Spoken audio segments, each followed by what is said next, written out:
Gotham Knights, a Batman game without Batman. A game that I had no idea was being released, which is shocking because I'm a massive fan of the Arkham games. And on the topic of the Arkham games, that may be one of the biggest problems with this game, is it will always be compared to the Rocksteady Arkham Verse of games. However, sadly, that is not the only problem with this game. So let's go through a couple of them. During the game, you play as one or more of the members of the Bat family. The original Robin, Nightwing Dick Grayson, the killed by the Joker and then resurrected by the Lazarus Pit, Red Hood Jason Todd, the paralysed and then recovered Batgirl or Barbara Gordon, and the smartest of all the Bat family with an unmatched intellect, Robin or Tim Drake. For maybe the two people wondering why Batman isn't mentioned, this game takes place in a timeline where, as I've mentioned before, Batman is dead. However, so is Police Commissioner Jim Gordon, who just so happens to be Batman's biggest ally in the GCPD. I feel this premise for a game gives you so many good options for an amazing game. However, where they first fail in my mind is making the game an open world game. I know that's the norm these days where every game needs to be open world, but for a game that could have such a gripping story, an open world doesn't really work. There is nothing more saddening than getting to a very interesting part in the story to find out that you are drastically underleveled and need to spend the next 4 hours grinding out meaningless tasks to get back into it. And maybe, just maybe, it would have been okay if the side missions were any fun. But no, I would prefer spending my time returning old ladies' pans than this. Here, your frying pan. Mine? And let's not forget, in order to do the side missions, you need to traverse the map to get to them, which I feel is a perfect transition to the movement mechanics of this game. So, where to start? I guess we'll start with one of the main modes of transportation in the early game. Unlike the Batmobile from the Arkham series, you have the Batbike, which has no weapons of any kind, apart from your character's normal throwing attack. Unlike an Arkham game, however, you are not forced to use the Batbike too much in missions, which is good, as I did not enjoy the Batbike mechanics at all.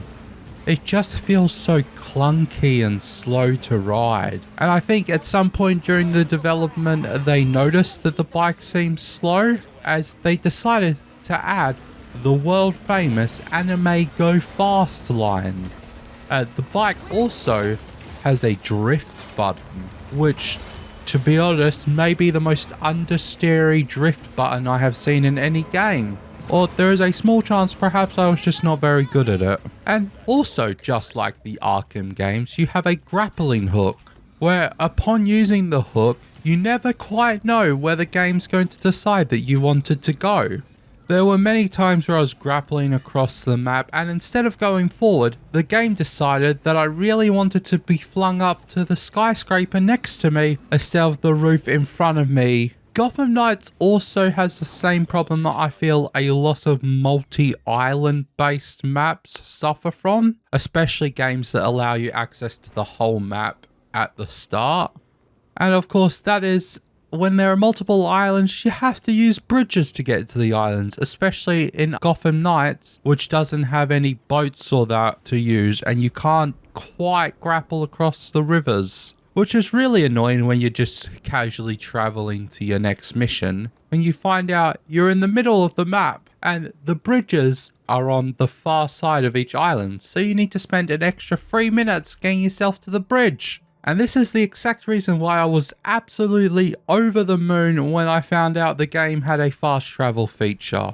The first thing I did was immediately go and unlock every single fast travel location, which to be honest is not the normal for me, as I'm normally one of those weirdos who would rather walk or drive everywhere instead of fast traveling.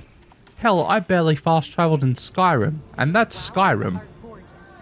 One of the main things this game needed to get right is the combat, but most importantly the hand-to-hand combat, as that's what the Bat fam is known for, apart from Jason Todd obviously. And many people will point out that the combat in the Arkham games is incredibly fluid and good. So does Gotham Knights combat come close to this? It's hard for me to say, to be honest.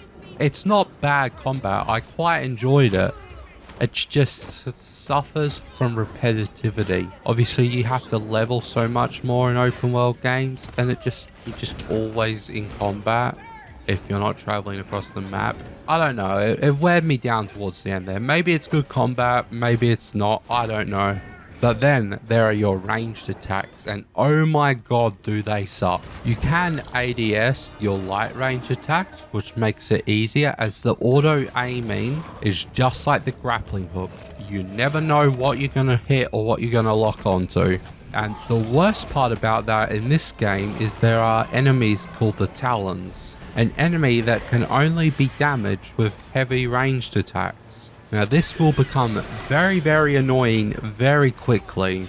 When you're fighting a large group of enemies and say you want to focus on the said Talon, you'll do your heavy attack with the Talon standing right in front of you, point blank range, and then goddamn Batgirl will just spin around and ranged attack some normal enemies behind her. And a lot of times you'll end up attacking enemies that you can't even see on your screen. I'm probably complaining too much about this, but oh my god, it was painful fighting Talons. I'm just gonna say that.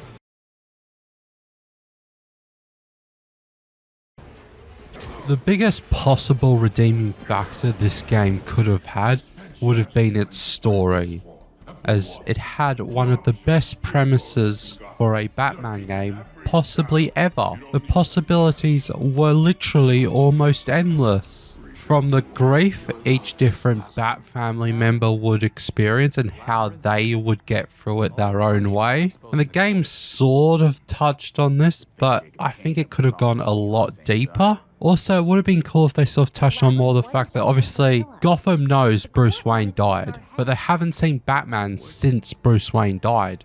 So maybe if there's just something about people talking about that or something like that, that would have been great. Perhaps even if there was a side mission or a main mission where you had to dress up as Batman to keep up appearances of the Bat.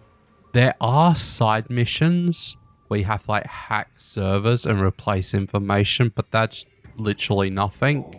On the other hand though, if they did find out that Batman is Bruce Wayne, I think there's an interesting story there and on what it would do to the legacy of Batman to find out that he is a part of the 1%. Now, another part where I think this game failed, and honestly, this game didn't fail that much. I think it's just I had extremely high hopes for this game, being a massive Batman fan. But every mission is crafted to be played as any character, which means that no mission feels unique to you. There are side missions which are unique, but they're not really that good. It's like Tim Drake struggles to find Robin's place without Batman.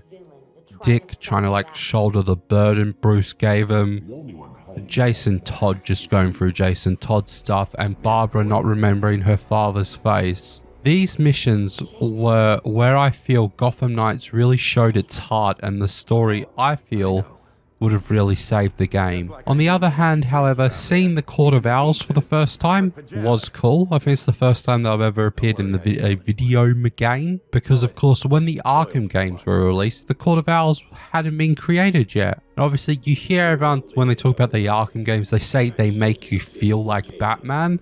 I wanted this game to make me feel like a member of the Bat family. Or hell, at least make it feel like the Bat family were an actual family. But unfortunately, due to the clunky non-fluidity of the gameplay and probably the ability to play as any Bat member at any time doesn't have you feeling this way. And maybe if I really wanted to, I could go on about how having so many choices means that there are no good choices, instead of perhaps the developers focusing on making one very good experience for a hero instead of a lot of okay ones. I feel this is something that GTA 5 should probably get more credit for, as obviously, as everyone knows, in GTA 5 you can play as any character, but there are missions locked to those one characters, which lets you really spend more time with them, like Michael with his family or what have you. The game also never really seemed to touch on the effect that Batman had too much, but yet at the same time they couldn't help but bring Batman back to life, which I'm gonna be honest, as soon as I saw the League of Assassins, the door was always open to the use of the Lazarus Pit. Hell, it always was open because Jason Todd had been in it. And to be honest, one of the better stories is Talia al Ghul's heartbreak over the loss of Batman, or Bruce Wayne, who was like her husband slash leader, future leader of the League of Assassins, or Shadows, whichever one you want to call them. And the fact that Talia brings him back to life to help her take over the world. But to end this video here, the game is okay. I probably expected way too much of it. But even if I didn't, I feel it was still a letdown. There is some awesome story moments underneath the grind, but maybe it's just not worth playing that game for 20+ hours just to see glimpses of a compelling story of a world without Bruce Wayne.